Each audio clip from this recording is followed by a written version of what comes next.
Ladies and gentlemen, hello. Good morning, good evening, good afternoon. Hasta luego, hasta mañana, hasta la vista. Baby. We are thrilled to be the Voxology podcast, and we are thrilled to be invading your earbuds right now. It's a weird thought. Like, it's just weird that our voices are channeling through some sort of electric current into your eardrum, and that your brain makes sense of these words or doesn't. It's a strange magic. It's an outstanding process that we're delighted to be a part of. It's raining eerie. Timothy, that's yeah, you want to put away the cats and dogs if that's happening. Timothy John, you've had a gastrointestinal week this week. Do you want to update the community just a little bit about how physically you're feeling? Because Tim is very much under the weather today. He's playing hurt, ladies and gentlemen. He was on the injured reserve list, and we activated him just before the game. That's right. Yeah, the stomach flu tore through our house this week. It tore. Tore is the right word. Yeah, it got everybody, and I was fine all week, and then yesterday it got me. It took me down. Well, save the best for last. That's right. And is it a 24-hour thing, or is it more robust? No, I think it's like 24 hours. It seems to be it delineated out by age. So the youngest, it was the least terrible. Of course. And it's kind of gotten worse as you get older. And that is a metaphor for so many things.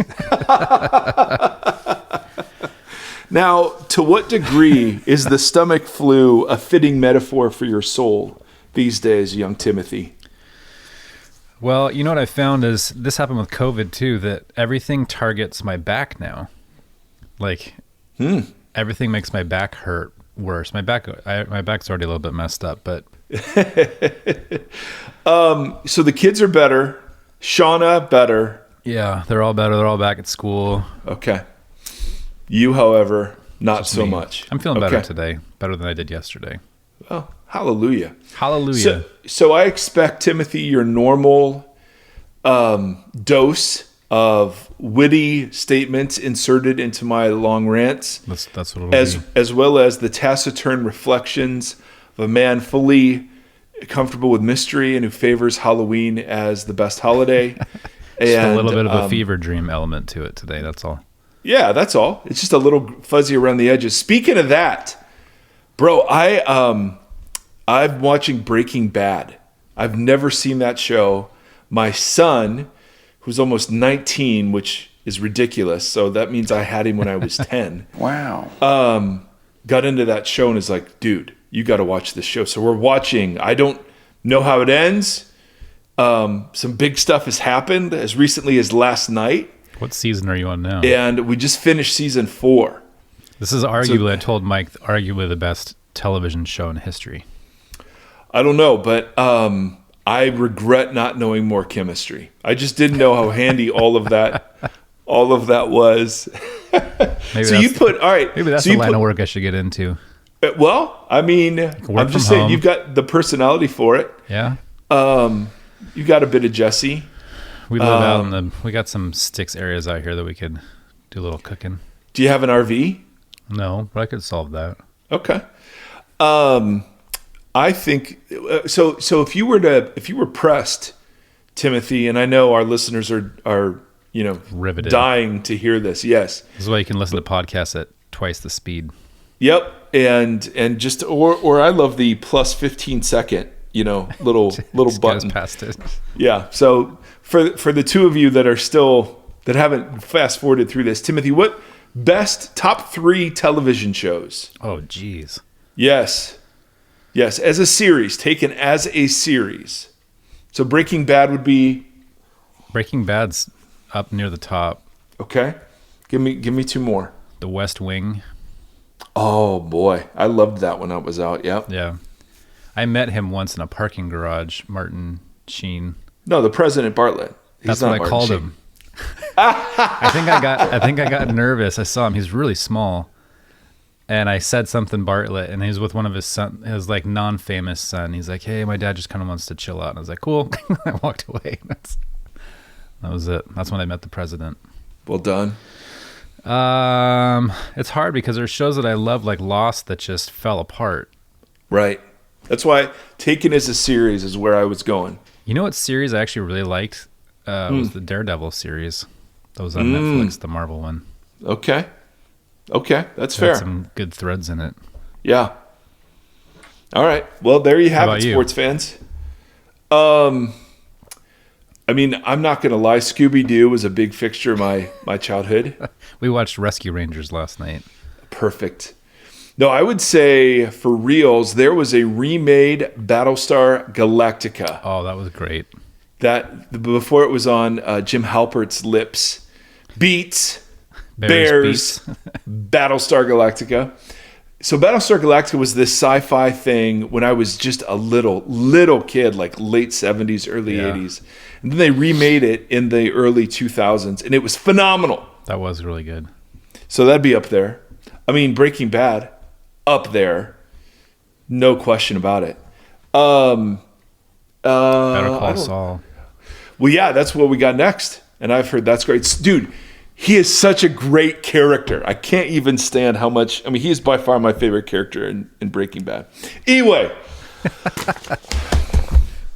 there's your dose of nonsensical banter for the week. What would you say for movies? That's Top three movies. Unanswerable question. All right, well, let's I say... watch way too many movies. Okay, but all right, but let's three of the ones that have stuck with you. Like, one of mine is going to be Raiders of the Lost Ark. I will just stop whenever it's on. It is a perfect film. I used to say that my favorite genre of film was 80s Spielberg, because it's like there'd be like thriller elements, there'd be comedy, there'd be like, you know, things that tug at your heart, and then often like a little bit of a thriller or like a little bit of scary, like you know, Poltergeist or Goonies, even though he didn't direct those, but they're still very Spielbergy. Dead Poet Society will always... That movie kills me every time I watch it. I can't watch it. I watch it often. It kills me every time. Every time. Every time. Yep. Yeah, Raiders is big. E.T.'s big. I mean, Starman, Lebowski, Pump Up the Volume, Say Anything, Fantastic Mr. Fox. I don't know. I love movies. I just went and saw The Northman. Oh, was that good? Yes, but it's brutal. So it's not a solid recommendation, but I'm fine with brutal. I don't mind historically, accurate. It's really fun because it's written. So the guy Robert Eggers, the director, I love him. He made a movie called The Lighthouse, which was my favorite movie of that year. Defoe, right? Yeah. Oh my gosh, they should have given him the Academy Award and then canceled the Oscars for the rest of time. Wow. We should have just ended there. He's amazing. But Eggers wrote the script with this Icelandic poet. So it's got a lot of actual Icelandic lore in it. And I was just watching an interview with him, and they all the way down to like how they built the houses. He tries to do everything practically, but they learned like what kind of wood and how they put it together to build like the homes and stuff in the movie. It's very brutal. So okay, so it's not a date night movie, is what you're saying. I wouldn't take the wife. I mean, I'm going to throw out the original Matrix. I just thought, as a philosophy guy, I just loved it. I was in grad school in philosophy when that movie came out, and it's like, oh my goodness, this is the classic stuff right here, and it's so stylized and well done. And then I hate to be that guy, but Gladiator was good. I mean, Russell Crowe, man. Time Bandits, that was one of my favorites. Time Bandits. No, there's a pull. That was when I was Fisher King, yeah, all the Terry Gilliam movies from the 80s, yes, and early 90s. Did he do Willow? Was that? No, that was Ron Howard. Oh, okay. I remember Willow, The Neverending Story. Lucas. Oh, Neverending Story for sure. That's the best soundtrack of all time. No, actually, it's not. It is. Best soundtrack of all time is Last of the Mohicans. Late 90s. Daniel Day-Lewis. I'll put that soundtrack up. Madeline Stowe. Yeah, you know what's weird is right before we got on here, I follow all these like Instagram accounts that are from like the 80s and 90s, and they'll just do like, this is a movie premiere thing, and the one today was Last of the Mohicans. Oh, So it's that whole 90s, like early 90s crew of actors. Michael Mann with 2 N's directed that. Yeah, he's good. Yeah. Heat. Oh, bro. You got Pacino and you got De Niro sitting across from each other. You want to watch something really awkward, go watch the Graham Norton show and watch, it's got Robert De Niro and Tom Hiddleston, who plays Loki, on it. And he's a huge fan of Heat. And before his auditions, he used to do both parts, and he does it for De Niro. He does Pacino and De Niro in the coffee shop. It's the most awkward. De Niro's just looking at him like, all right. Yeah. I don't know. So this, dear listener, this is what we... Dear listener. Yeah. Dear one. Dear singular. Yes. Seth will be listening. Man, I'm sorry. I forgot we were live right there. This is what it sounds like. So anyway, hey audience, we'd love to know, what are your favorite movies? Yeah, why not? Trilogies count as one. I mean, the original Star Wars, how could you not? I mean, that just blew my mind as a 6-year-old. Yeah, I mean, I usually, when people ask me my favorite movies, I say this will exclude the Star Wars trilogy, the Indiana Jones trilogy, the Back to the Future trilogy. Yeah. Yep. Those are you just take those and they can just sit in their own place. Yeah. That's rarefied air. That's gone beyond movies to like mythos. Yeah. You know? Yeah. So hey, everybody, I got some people to thank. Okay. Stafford. Yeah. It's a roller coaster. We are a 501c3, which means we're a nonprofit, and people who give, it's tax deductible. And we're committed to being crowdfunded. And so we have this community of people who support the podcast. And we give shout outs to people who are new to that community. And so today I want to shout out Bob and Jenny and James for their generosity. And we dream many dreams, Timothy. And we're a dreamer of dreams. We have a community of people that allow that to happen. We do have a couple exciting things. We have a renewed color palette. No, we don't really, but I just wanted to say color palette again. We have some things. There's some things in the works, but we shall not speak of them yet. Namely, because we're not sure of what they are, but I'm sure they will be wonderful. Just percolating. Yep, they're just all up there. You know what we're going to do today, Timothy? No. We are going to avoid the stomach flu of podcasts. And what I mean by that is it's not just going to be a word vomit today. Oh. I've got a couple of lists. I've got some jokes, and we're just going to try to dial back the thickness of the steak, if you will. Oh, that's good, because I'm supposed to cut out red meat. Yes, you are. Absolutely. So think of this. If the past several episodes have been red meat, think of this as chicken. A good grilled chicken with a marinade and some grilled vegetables. Okay. All right? Because we're talking about a new word today, Timothy. Oh. 2 months ago, when we started what was going to be a 4-week series of episodes, we were interested in framing Ephesians 2, 8 through 10, reframing that text within sort of the big kingdom story that we've been exploring for a couple of years now.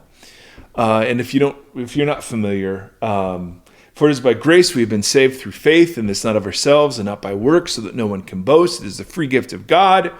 And then I think 10 is like, we are God's workmanship created in Christ Jesus to do good works, which God planned in advance for us to do. And so the relationship between these 4 words, grace and works, faith and saved, it's kind of a vocabulary that is used to tell a story that we've been wanting to raise questions about. The story that I am a sinner, which is true, and that God is just, which is true, and that that I'm condemned, and that in Jesus takes my condemnation and punishment for sin, and that by praying a prayer, receiving him in my heart, I am now given eternal life, which means life in heaven. And as we've said often, there are parts of that story that are true. It's just so tiny. And when it's abstracted from the greater narrative of the Bible, it really can easily become malformed. So the greater narrative of the Bible, in our view, is focused on God's kingship. And when you tell the God is king story, faith, saved, grace, and works, they turn out to mean different things with different emphases than just the traditional accounting of the traditional story. So saved has occupied our imagination for a while. Today, Timothy, it's faith. Ooh. Yes. And when I hear the word faith, first of all, I think of Faith Hill, who used to sing the Sunday night football song, George Michael. And I think of Faith No More, a very underrated early 90s band. When I think of faith, I think of I have all these connotations about what biblical faith is that don't turn out to be quite accurate. And so we're going to start today with a list. And that list, my friend, is what faith is not. Gotcha. All right. Now, as always, standard disclaimers apply. Firstly, I channel the work of a great many other people. I want to give particular shout out to a book by Matthew Bates. We interviewed him. It's called, the book is called Salvation by Allegiance Alone. And that there is a thread of scholarship that he represents that includes the standards, McKnight in the King Jesus Gospel, N.T. Wright, How God Became King, among others, that I'm going to be leaning heavily upon today. The second disclaimer is you don't have to buy any of this stuff. Study it for yourself. I could be reading rainbow disclaimer every time. Yeah, I could be dead wrong, right? I mean, we're exploring such huge topics, and I love the pushback last episode of why does it have to be so freaking complicated? Right. And I've been thinking a lot about that, and I think it being complicated is a good thing, and it's a hard thing. And so with faith, I'm just going to try to boil it down into one episode that's very clear and direct, and we'll see how we like it. So, what faith is not, all right? Firstly, it is not the opposite of reasoned assessment. Sometimes faith, I remember there were some, when we lived in California, we had some Mormons that we became friends with. They were Mormon missionaries and, apart from their families. And so whenever they would knock on our door, we'd invite them in and we would just talk. And I'm fascinated by religious stuff. Yeah. And so we'd have these great conversations. And one of the things that they were taught to say, if you raised certain kind of questions, was, well, I just have this warmth in my heart. There's this testimony in my heart that this is true. And that kind of, the idea was that my experience of it makes me immune to any objective sort of questioning about it. And sometimes I think that's the picture of faith we get, that faith is this thing that defies reason or is the opposite of knowledge. It's just this warm feeling in my heart. And that's not the way the Bible portrays faith at all. As we'll get to why, but in this respect, faith is not some mode of pretending to know something that makes us immune from all questions about it. The second thing it's not is also makes us immune from COVID.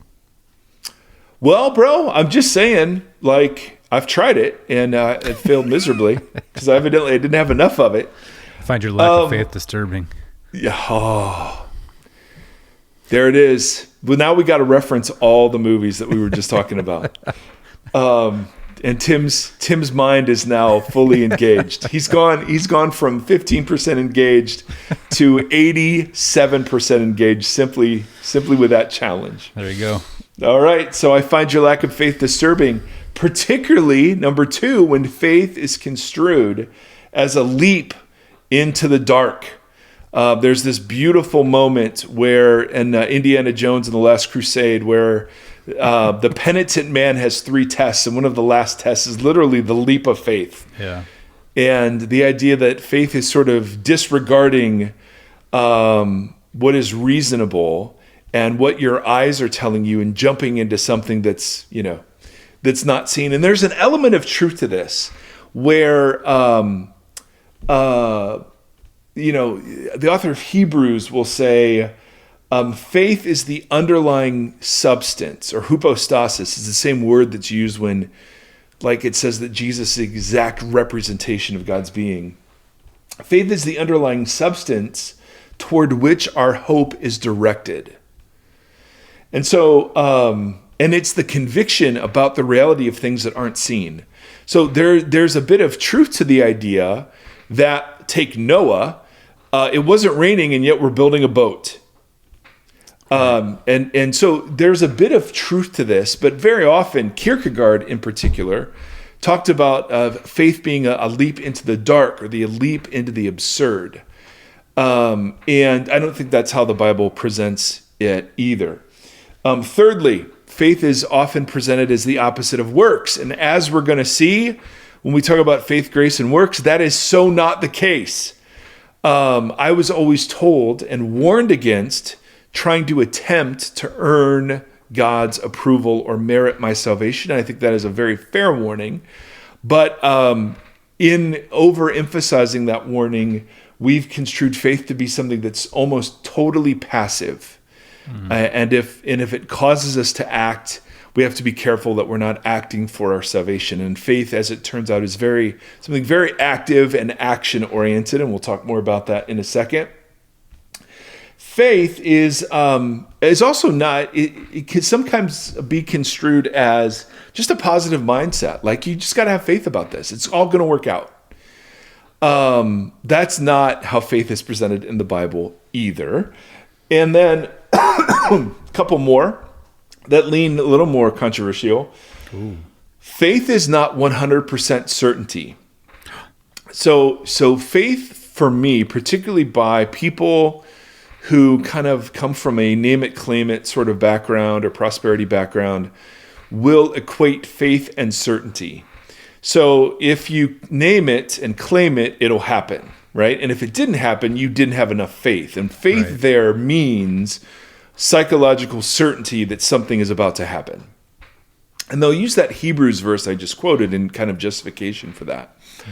Yeah. The idea that and Greg Boyd calls this the what's he call it? The strength tester. So if you've ever been to a fairgrounds and you're in the arcade section where they have all the carnival games, and there's typically like a narrow sort of board with a pole running up it, and there's a bell at the top, and you swing this big sledgehammer as hard as you can to try to ring the bell at the top, and it measures how strong you are, supposedly.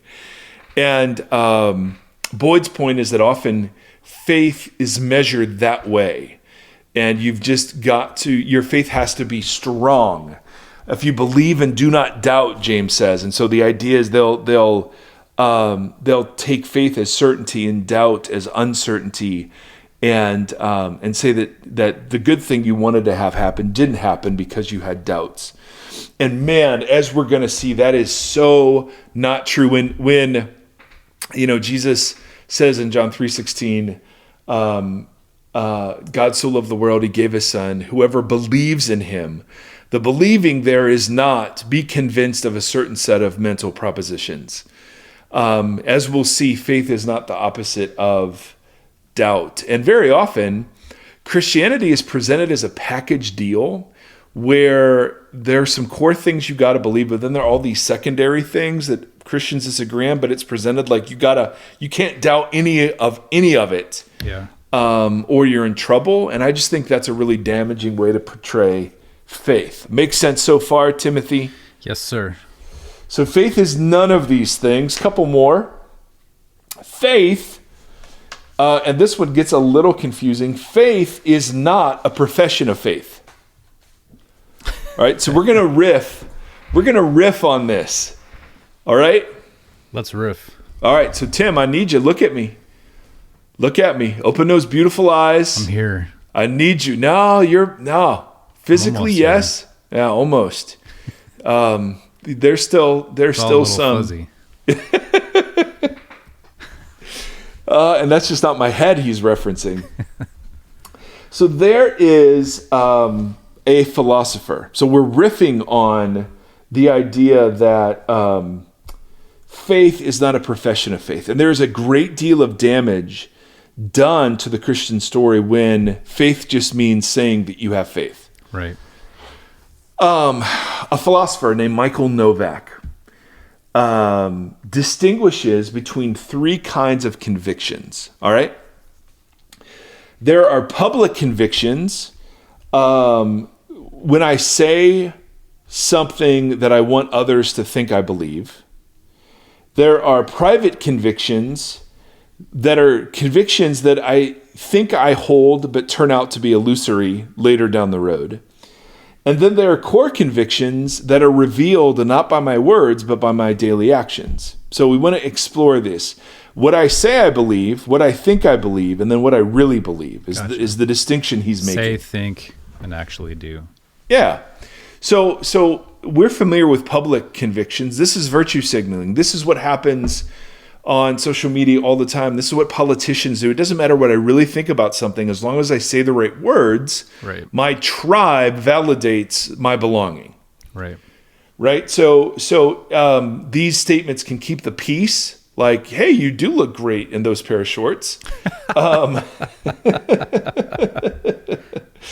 But typically public convictions allow us to manage our image and to impress other people. Right. And in some social settings, like politicians, we just know the things they're saying they don't really believe, but they're saying them because we believe them and want to hear someone else say them back to us. It's like the required vernacular to be a part of the club and kind of keep everybody kosher on the same page. Yeah. So in a Christian school, it might be, here's the statement of faith, and here are the words you've got to use when you articulate the statement of faith. It's like like a biblical example would be when Herod wants to murder Jesus, but says to the Magi, hey, just curious, you know what, have any idea where this guy lives? And why don't you stop by after you've met him just to let me know exactly so that I can come worship him? It's like, no, you're saying that, but it just ain't true. And one of the real downsides of a very controlling, bounded faith community is that there's language policing and virtue policing that goes on. And so it encourages public conviction without any reality or alignment with who we truly are. Yeah. So public conviction is just what I say I believe. Private convictions are tricky because it's what I do think I believe, but very often it's shown to be false. Like, I thought I really loved that person, or I thought that person really loved me. And in the moment, you're convinced, but as it turns out, no, you were absolutely wrong. It's like Peter, when Peter says to Jesus, I'll never disown you. Like, in the moment, he totally believed that. And then, of course, he goes out and does it. And so there's a lot of self-deception that goes into, and particularly when it's wrapped in religious language, around what I think I believe. What I say I believe is one thing. What I think I believe is another thing. But Novak contends our core convictions, what we really believe, are only manifested in how we live. And so the way we map reality, so like gravity, I don't have to remind myself to take into account gravity when I'm making decisions about jumping. Right? It's part of the mental map I have of the world. It's just the way the world works. To switch disciplines in the workplace, no one has to teach me how to brown nose, let's say, or to make sure I get credit for the work I did. Right? Part of my mental map is that I have to impress my boss. And so I spend no time thinking about that. That's just a core conviction. Like, I'm vulnerable. I have to impress my boss. And so I live in such a way so as to be impressive. So like with electricity, I don't have to be convinced to be careful around it. It's just the way I see reality. Now, Novak, he doesn't make this point, but let's apply it. So often in Christian circles, all we're interested in is the public convictions of somebody else. Totally. And we even say, hey, do you declare Jesus to be Lord? And because we're all imperfect and in process, well, I can, I prayed a prayer. Yeah, sure, of course, I believe that. But faith isn't that. Faith has nothing to do with what I believe, what I say I believe, or what I think I believe, but it has to do with how I actually live. I can say I believe God is a provider, and then I cheat, and steal my way to the top. I can say I believe that God is good, but then I spend all of my life worried about arranging the good life for myself. I mean, whatever, right? I mean, and we're all familiar with this. It's the person that says, to their boyfriend or girlfriend, I love you, but then they abuse them, they manipulate, they never accept fault, they malign them publicly. It doesn't matter that you say you love them, right? So you'll get Jesus saying things like, well, many will say to me, Lord, Lord, on that day, and I will say, I never knew you. Or he'll say things like, why do you call me Lord and not do what I say? It would be like a spouse saying, well, you say you love me, but why don't you love me? Right. So one of the great tragedies in the Christian church has been mistaking faith for a profession of faith. Yeah, you could see that with the second category too, with even absolutely small groups or whatever. Like we will treat what we think with what our core convictions are. Yeah, that's right. And so, and part of what growth in Jesus is learning that the big show I would put on to impress myself and other people, that's all it is a show. Yeah, you can see why accountability fails and yes, all that kind of stuff. Yeah, and that's why fruit, the evidence of God's work in somebody, can never be measured quickly. Yeah, or by numbers or by nothing. It's all in this. What are the core convictions? Yeah, and of course we don't start out as perfect. Right? But that's the area that Jesus is interested in. And for a lot of us, the story we were told is, hey, faith just means pray this prayer. Right. Or faith just means come forward. And hallelujah, I have no doubt God does stuff with that. I do. Of course you do. Just doubts, though. I'm not saying it's wrong, but I have doubts. Yeah, I think there are better ways, for sure. So faith is not a profession of faith. It's not the opposite of like being reasonable or assessing evidence. It's not a leap in the dark, not the opposite of works. It's not some sort of positive mindset. It's not 100% certainty. And then lastly, it's not good theology. And obviously this ties into some of the other ones, but one of the really striking things you get in the gospel stories about Jesus is that there's a lot of confusion about who he is. His family at one point, it says they came to take charge of him because they thought he was out of his mind. Totally. His brothers, in John we read, his brothers didn't believe in him. His disciples had tons of confusion. Yeah. You're the Messiah, but then he has to immediately correct them, or he casts. I was trying to say chastises them, but what wanted to come out was castrates them, and I just thought that'd be a twist. Yeah, well, good Lord, we're gonna have to put warning labels on this episode, and And so there tends to be, who are the crowds? All the crowds think you're a prophet, a dead prophet come to life. You're John the Baptist risen from the dead or whatever. Yeah. But the one group that always knew who Jesus was in the Bible are unclean spirits. Who, and particularly in the book of Mark, if you read the first 6 chapters, all the unclean spirits are announcing to everybody who Jesus is. Yeah. He is Son of the Most High God. It says, I think in Mark 3, he had to shut them up because they were announcing that he was the Son of God. Yeah. What do you want with us, Son of the Most High? I mean, over and over and over. They have perfect theology. Yeah. Better than anybody else in the gospel stories, right?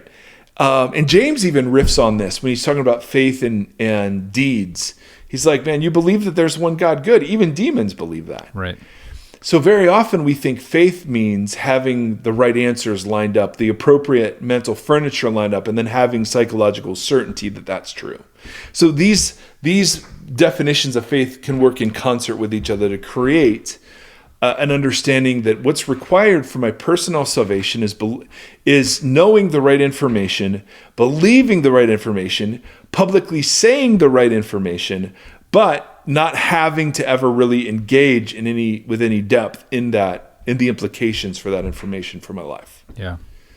So all of that, for those of us who've been raised in certain subcultures, man, all of that is obvious and we see it everywhere. What Bates does, Matthew Bates, he defines faith as allegiance, and he makes this biblical case in the middle of his book for why allegiance is a much better word for faith than trust or belief. Okay, so it's the word pistis. We're getting into all sorts of trouble here. The word pistis or pisteo is another way. Pistachio. And it is, pistachio is another form of that, absolutely. But his argument is that word and the word group has 3 elements to it. The first element is mental affirmation, true. You're certain enough to yield. Not 100% certainty, but it makes sense in some way, shape, or form to you. The second one is professed fealty to Jesus as Lord. And Lord is just a Greek way of saying king. So it's the kingship story. And fealty is this interesting concept that means loyalty. And loyalty only is fleshed out in relational contexts, right? You can't be loyal to someone in a vacuum.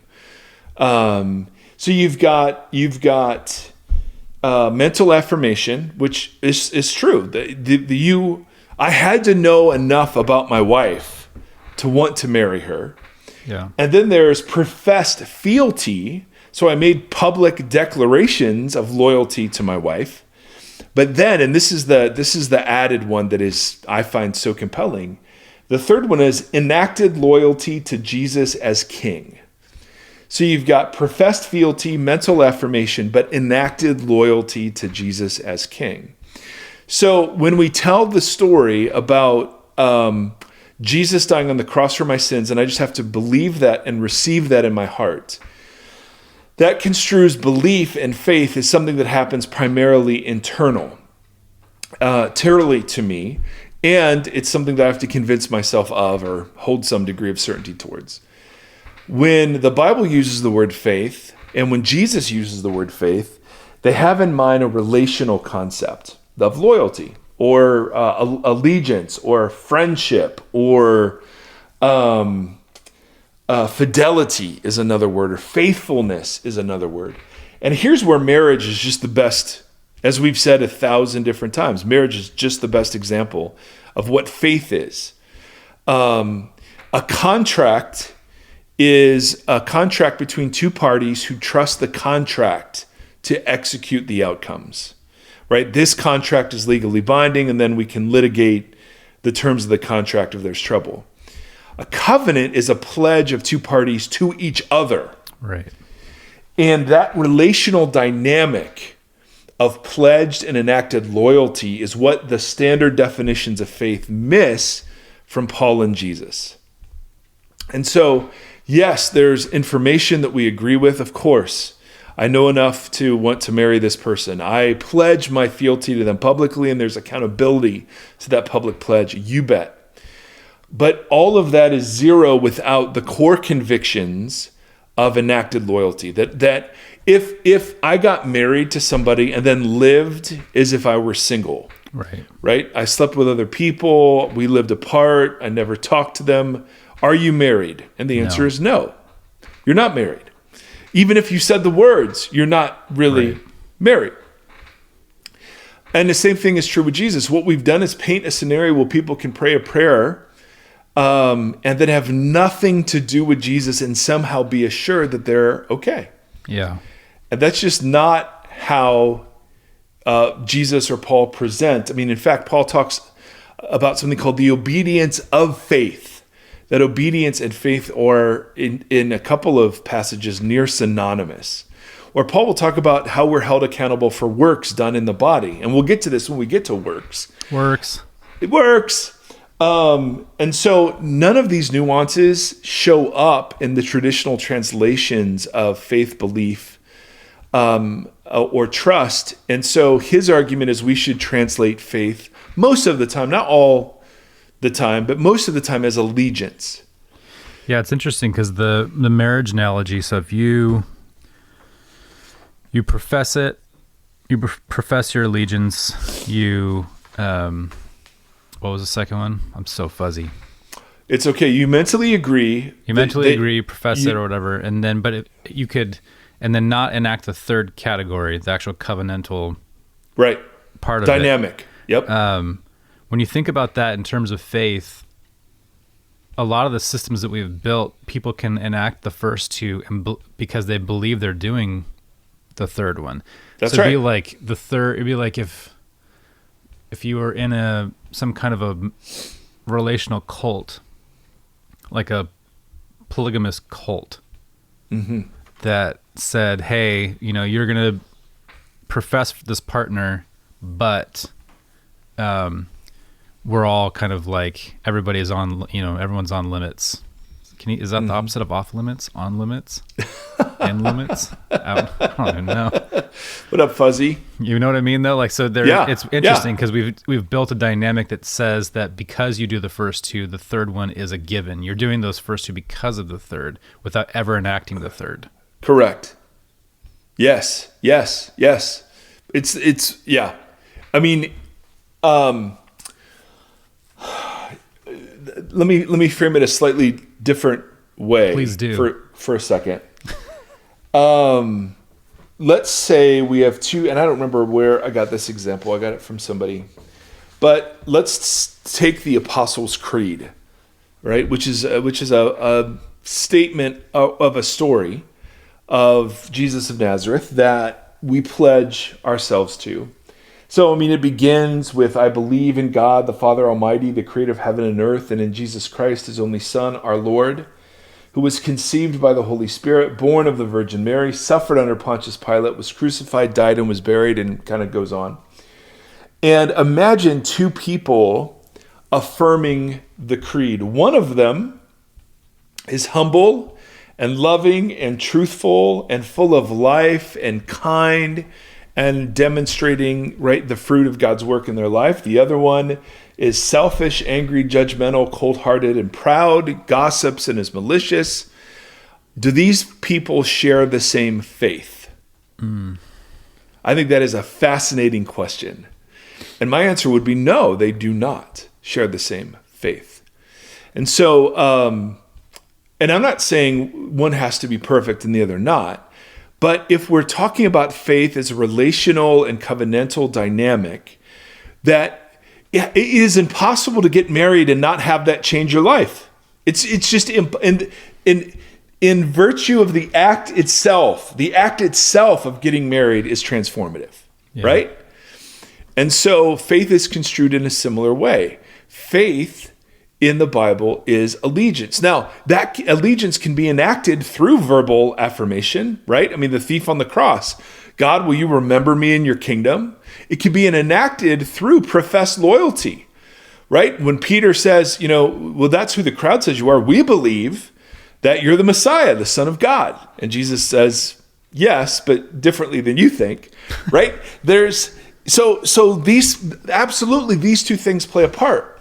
But in the same way that you can't measure whether a marriage is good or bad based on how good the wedding ceremony was, Right.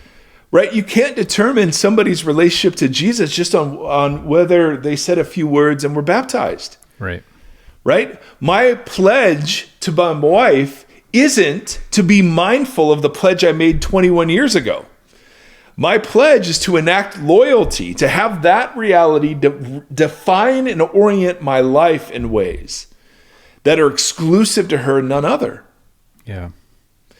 And so faith turns out to be something that's very similar. And faith, which makes sense, if the climax of the gospel is the enthronement of Jesus as king over a kingdom, that it makes sense that in that kingdom telling, faith would be loyalty. Right. Right? Yeah. Faith would be so for me, faith isn't only having good theology or being certain of something. Faith is how my wife knows that I love her. She wouldn't point to, if you said, how do you know Mike loves you? She would not say, well, on January 9th in the year 2000, he said these words. Oh, and he printed up those vows and they're up on our wall. And I just look at those and I know I'm married. Right? That would make no sense. Nor would she point to, yep, we go on date nights every week, whether we want to or not. And yep, we do marriage retreat. But it would be the little daily things of life together. Yeah. And the problem is we've been led to believe that all I have to do is point to the ceremony or the outward behaviors and think that that's what marriage is. Yeah. And maybe it starts there, but good ones, real ones, progress far beyond that starting place. Totally. So that's where I'm like, listen, if somebody wants to pray a prayer and accept Jesus into their heart, I love it. Do it. Yeah. And then do it again tomorrow. And then do it again the next day. That's the starting line, not the finish line. And I don't want to give, and I used to do this, give false assurance. Well, hey guys, here's what's right. I don't think, you cannot square the teaching of Jesus with the false assurance of praying a prayer and receive him in your heart. You cannot. Man, imagine that. I'm not imagine. I don't have to imagine it. I can only imagine. The false, I just think of youth ministry and creating the magical moments. Dude. These manipulative. Dude. And I'm saying this, what I have done as a youth pastor or speaking at camps, creating a manipulative moment so that when a kid does pray that prayer, you have incited every emotional response you can. And it's that's the Holy Spirit. This is what this is. And then they leave and they have to try to wrestle through I don't feel that anymore. Or I don't that, right. That whatever. And then since they had a false dichotomy set up their initial starting point, I would imagine their trajectory to come back to any allegiance after that is unlikely or a difficult approach. Yes. That's so good, Timothy. Now, let's say, I do think enacted loyalty is part of what the Bible means by faith. Yeah. It's what separates demons from believers, right? I just think if you take all the data of the Bible when it talks about faith and grace and works, the picture you get is of loyalty. Even before Bates said it, that was a picture I was convinced of. It does raise a bunch of questions, and so how does this relate to grace? Right? Is enacted loyalty a work? Is that a deed? Do we get credit for that? When the woman washes the feet of Jesus at the Pharisee dinner, and he says, "Your faith has saved you." Well, what was it that saved her? Was it the fact that she washed his feet? Was it the faith that led her to believe that? Can you even separate the faith that led her to do that from the act itself? Right? So it raises great questions. And where does grace come in? Right? Where does grace come in? Because it certainly sounds like enacted loyalty means we've got to prove it, show it, demonstrate it. And how are these not works? That when Paul says we're not saved by works, I mean, it sounds like, enacted loyalty means works, right? You point to something. So these are fantastic questions. This is the opening salvo to a picture we're going to paint about how faith works and grace all fit together. All right? So so the simple idea we want to spend 50 minutes getting across is that faith includes mental agreement and professed fealty, but enacted loyalty. That grace does not make us passive in response, right, but does something. It affects something, even though it's still grace. It affects something in us if it's operative. And that proclaiming that Jesus is King and accepting a place in the kingdom of God, or saying that Jesus is Lord, all of that assumes loyalty to Jesus that it plays out in relational and covenantal terms. You know what I mean? That's why we don't have to be afraid of doubt, because you can be loyal and have all the doubts in the world. Oh my goodness. Absolutely. Right? That's why lament is given such permission, but is distinguished from sort of stiff-necked doubting or skepticism.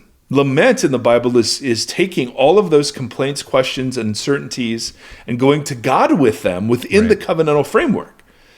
Right? And why that gets, rewarded or promoted in the Bible is because it's in the context of covenant relationship. Yeah. Right? Even if I'm struggling in my marriage, that's why we're not afraid when people say, "No, I'm totally struggling in my marriage." Yep. That doesn't mean it's over. That means it's normal. It means that we're in the middle of enacting loyalty to each other, but it's rough right now, and we've got to work at it. And that's fine, because a successful marriage is, by definition, not defined as one without struggle. Right. Nowhere. Right. The struggle is part of the thing. Totally. And that's why I think these other construals of faith are so damaging. It's like, I can pray for something believing God is perfectly capable of healing somebody with cancer, and at the same time have questions about how all of this works. Yep. You know what I mean? So I think that is the great gift of understanding faith this way. There was this big debate when I was younger called assurance of salvation. Are you saved? Once saved, always saved. Right. Yep. Was the idea. And as we've talked about, right? Saved is yes. I mean, am I once saved, always saved? Well, yes and no. You have been saved, are being saved, and will be saved. And so, yes and no. It's this weird sort of way more complex sort of thing. But we would have all of these debates about once saved, always saved. How do you know you're really saved? And it changed. That question changed so much when I put it into a marriage context. How do I know I'm married? Right. Is it because I have a ring on? No, I cannot have the ring on and still be married. Is it because we go on a date night every week, which we don't? But if we did, no, nice. You can. I'll take a date once every 6 months. Yeah. Kids ruin that. Just ladies and gentlemen, newsflash.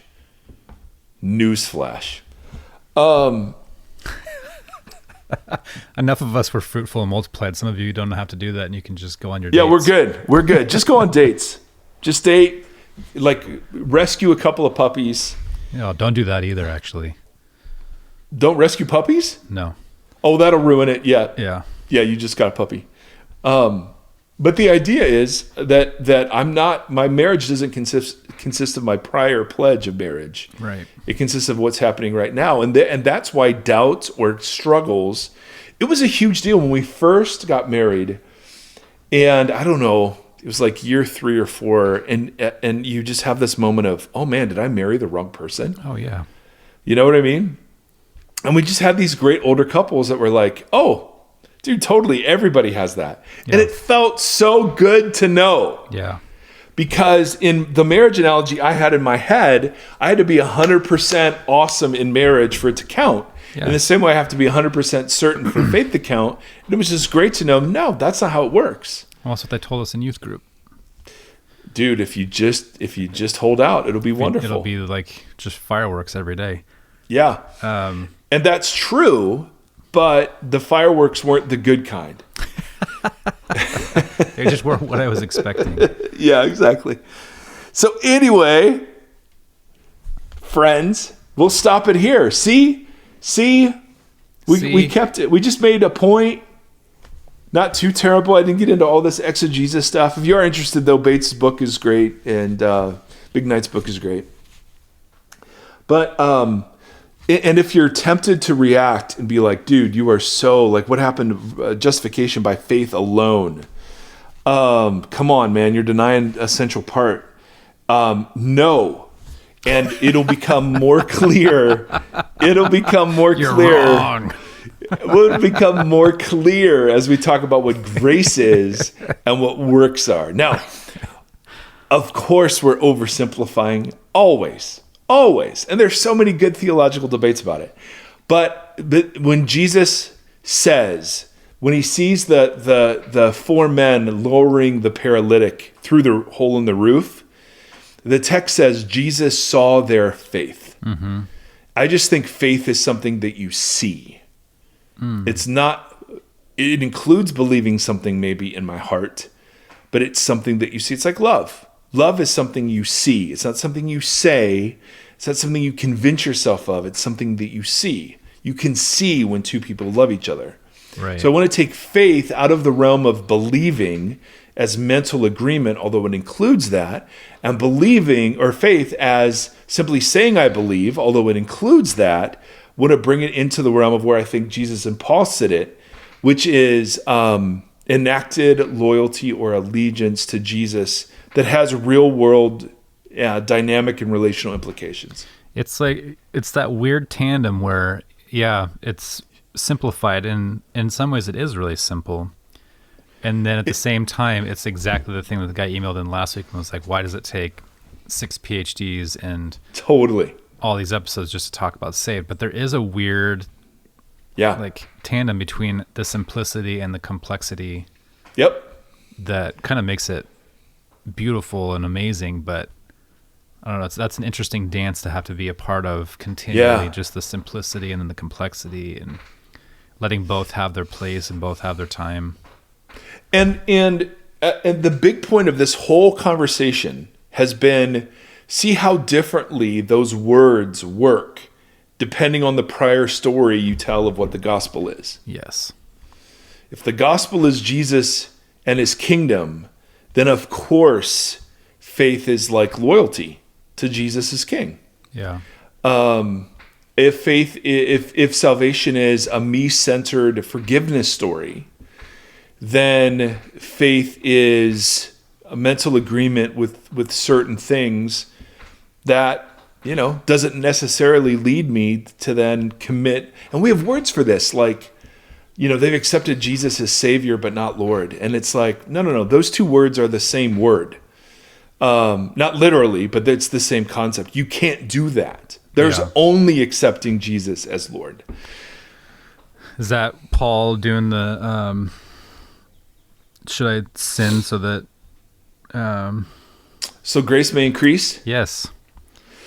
No, that's a very, very complicated text, but it depends what you mean by grace. Right. So we're going to look at a guy named John Barclay, who said that in the ancient world, there are 6 ways that you could perfect the idea of grace.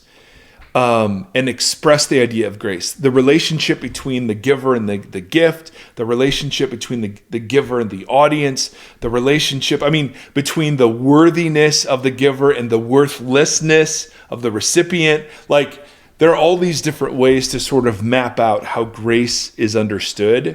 And so many of the debates about grace get confused because we mean different things by it. But Paul has one thing he emphasizes in particular, and it's that one. Nope, it's that one he camps on, And that's the one that we can square with faith being understood as a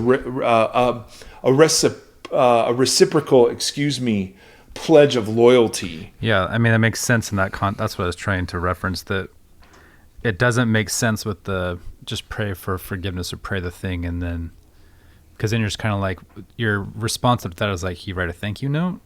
Like, Right. And prayer, I'm forgiven, that's cool, thank you so much, now let's just continue with our regularly scheduled program. Well, and here's what N.T. Wright says that I find so interesting. That, see, we hear forgiveness of sins, and we hear that as we paint a legal picture of crime absolutely. And punishment. Yep. And that forensic picture is not what was in the minds of ancient Israel when they used forgiveness of sins. The idea of forgiveness of sins was that God was creating a people with whom he had nothing against and could dwell among. So forgiveness of sins, in the legal sense, was a part of that, but it was a relational concept. And in forgiveness of sins, Gombis has argued, is one of the other names for the new creation space. That space is called the forgiveness of sins. But it's not just the forensic transaction of sin and righteousness. So even when we use that language, forgiveness of sin, we're still imputing a legal framework into it that wasn't there. So that's just for extra. That's bonus points. That's how our brains understand it. All right. What if you had to pick one song from the 80s that you would declare enacted loyalty to? Like, I'll give you mine right now. Okay? Okay. I know, look at the wheels are turning, man. He's squinting. He's looking at things. He's playing with his beard. There's a lot of facial reactions to this question. I want to tell you mine. Timothy, I want you to look at me. I don't want you to look away. I'm looking at you. Yes. Toto's Africa is I will enact loyalty to that song any day of the week. And not the Weezer version, which is just fine. Yeah. But the original. It'd be a toss-up between Springsteen's Tougher Than the Rest or Tears for Fears, Head Over Heels. Oh, nice. All right.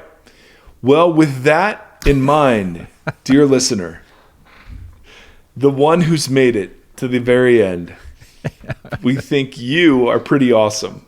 And we thank you for listening to this in 15-second skip-ahead chunks at twice the speed. Faith. Yeah, we have faith. We have faith you're out there. It's literally the evidence of what's unseen, because I'm just looking at Tim going, how could anyone listen to this stuff and find it helpful? I have no idea. I don't even know what we just talked about. I'm going to have to go back and listen when my head's not fuzzy. We got to have faith, the faith. Did this just happen? It did. And there was a Faith Hill reference. If you don't know that it happened, did it happen? Yeah, that's the thing. Dallas Willard is such a great... D. Willie has such a great line about reality. He's like, you want to know what reality is? It's what you run into when you're wrong. Oh, that's interesting. I was like, Dad, I love that. Okay. I have to think about that. We've lost him entirely. You know what else is a great soundtrack is Lost Boys. Oh, yeah. Cry, little sister. Yeah. I still believe. I love that movie. That's a good movie. Yeah, that was a very good movie. Anyway, okay, Gen Xers out. We love you guys. I've been putting in a foghorn for the over 40 references. Oh, I love that. Foghorn Leghorn. Okay, bye. I'm going to go fall down now.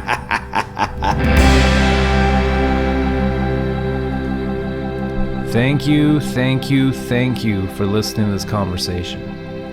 Voxology is a 501c3 nonprofit organization that is supported by listeners just like yourself.